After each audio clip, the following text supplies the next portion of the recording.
It's Jeevika Darshan news. नमस्कार, आप देख रहे हैं जीविका दर्शन न्यूज और मैं हूं आपके साथ ज्योतिका। आइए करते हैं खबर की ओर। भीलवाड़ा शहर में 3 दिवसीय योग शिविर में हिस्सा लेने आए बाबा रामदेव मीडिया से रूबरू हुए, जिसमें एक सवाल पर योग गुरु बाबा रामदेव ने जंतर मंतर पर यौन शोषण के आरोपी की गिरफ्तारी की मांग को लेकर चल रहे ख्यातनाम पहलवानों के धरने के समर्थन में बड़ा बयान देते हुए कहा कि देश के पहलवानों का जंतर मंतर पर बैठना और कुश्ती संघ के अध्यक्ष पर दुराचार विभिचार के आरोप लगाना यह बहुत ही शर्मनाक बात है। ऐसे व्यक्तियों को तुरंत गिरफ्तार करके जेल की सलाखों के पीछे भेजना चाहिए और वह रोज मुंह उठाकर बार बार मां बहन बेटियों के बकवास करता है। यह बहुत ही निंदनीय एक कुकृत्य है, पाप है। बाबा रामदेव ने भड़कते हुए कहा कि मैं बयान ही दे सकता हूं, मैं पकड़कर बंद तो नहीं कर सकता। योग गुरु बाबा रामदेव ने राजस्थान के मुख्यमंत्री अशोक गहलोत से भी अपने अच्छे रिश्तों का खुलासा करते हुए कहा कि मैं सबसे जुड़ा हुआ, मेरा प्रेम अशोक गहलोत से भी पूरा है। गहलोत के अच्छे कामों की बड़ाई करते हैं और जो वसुंधरा ने अच्छे काम किए उसकी बढ़ाई की। राजनीतिक तौर पर मेरा किसी से कोई बैर नहीं है।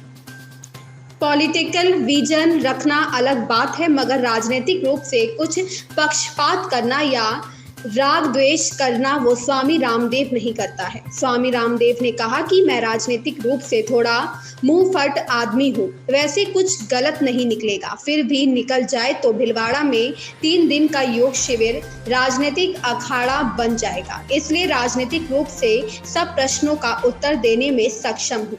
मैं बौद्धिक दिवालियापन का शिकार नहीं हूँ, मानसिक और बौद्धिक रूप से विकलांग नहीं हूँ। देश के लिए एक विजन रखता हूँ, इसलिए राजनीतिक टिप्पणियां बीच बीच में करता हूँ, मगर आजकल 99% बंद कर रखा है, जिससे योग स्वदेशी और सनातन धर्म को विश्व में प्रतिष्ठान दिलवाने में अधिक फोकस कर सकूँ।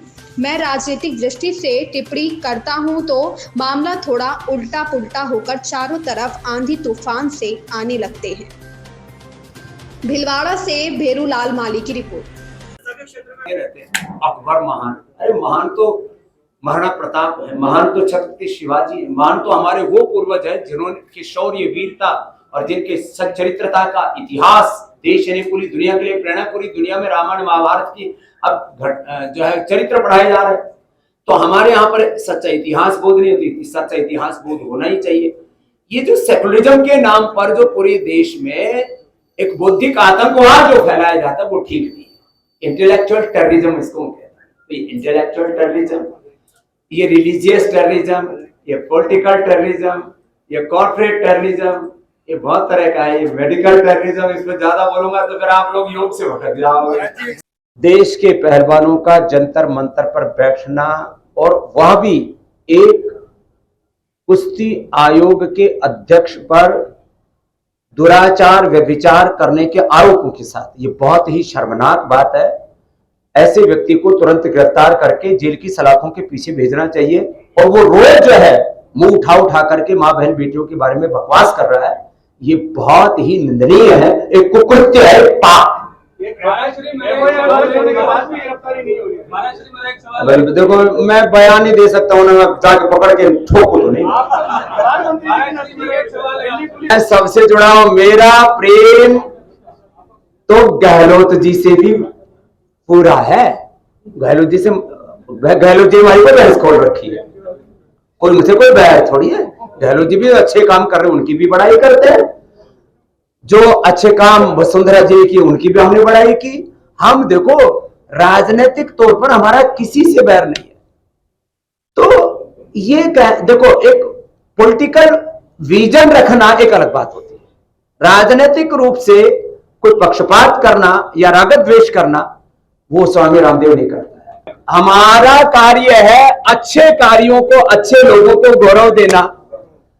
राजनीतिक तौर पर मैं ना थोड़ा मुंह फट आदमी हूं, मेरे मुंह से कुछ गलत तो नहीं निकलेगा, कुछ ऐसा ना निकल जाए कि 3 दिन का यहाँ पर राजनीतिक अखाड़ा बन जाए। इसलिए आप राजनीतिक रूप से मैं सब प्रश्नों का उत्तर देने में सक्षम हूं। मैं कोई बौद्धिक दिवालियापन का शिकार नहीं हूं, मानसिक रूप से बौद्धिक रूप से विकलांग नहीं हूं और एक विजन रखता हूं देश के लिए, इसलिए राजनीतिक टिप्पणियां बीच बीच में करता हूं। आजकल मैंने 99% को कम कर रखा है, जिससे कि मैं योग, आयुर्वेद, स्वदेशी का, शिक्षा, चिकित्सा व्यवस्था का और सनातन धर्म को विश्व में प्रतिष्ठा दिलाने के काम में ज्यादा फोकस कर सकूं। क्योंकि मैं राजनीतिक दृष्टि से कोई टिप्पणी करता हूं तो फिर मामला थोड़ा उल्टा पुल्टा होने लगता है, चारों तरफ भूचाल, आंधी तूफान से आने लगते हैं। इसलिए इस खबर में बस इतना ही। बने रहिए जीविका दर्शन न्यूज के साथ।